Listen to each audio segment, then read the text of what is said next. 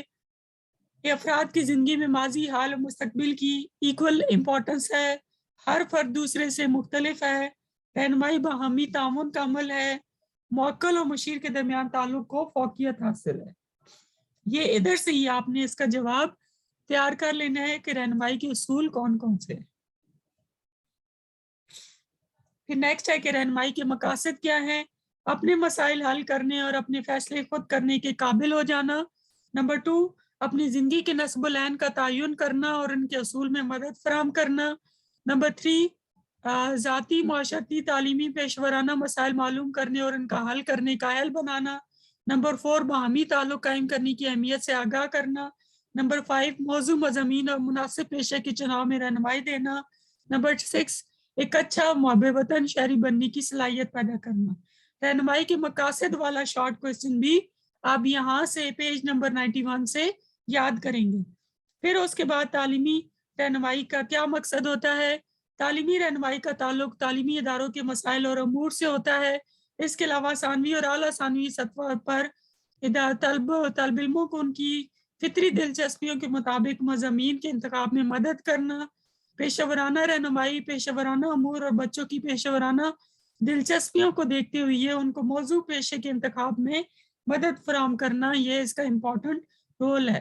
پھر مشاورت کیا ہوتی ہے؟ مشاورت ایک ایسا عمل ہے جس میں دو افراد کے درمیان 1 to 1 ملاقات ہوتی ہے، جن میں سے ایک فرد مشکلات میں گھرا ہوتا ہے اور وہ اکیلا ان کو دور نہیں کر سکتا، جبکہ جو دوسرا ہے وہ اپنے مختلف ذاتی مسائل حل کرنے کے تجربے اور تربیت کی بدولت مہارت حاصل کر چکا ہوتا ہے اور وہ ان کی مدد کر سکتا ہے. پھر رہنمائی اور مشاورت میں فرق کیا ہے؟ رہنمائی کا اطلاق تعلیمی اداروں کے امور سے ہوتا ہے اور مشاورت رہنمائی کا ایک حصہ ہے. رہنمائی مشاورت تعلیمی اداروں میں اختیار کی جاتی ہے اور اس عمل کے دوران تھوڑا وقت درکار ہوتا ہے. ٹھیک ہے. آپ نے پیچھے جو اس کے نوٹس ہیں اس میں سے بھی اس کا یاد کرنا ہے.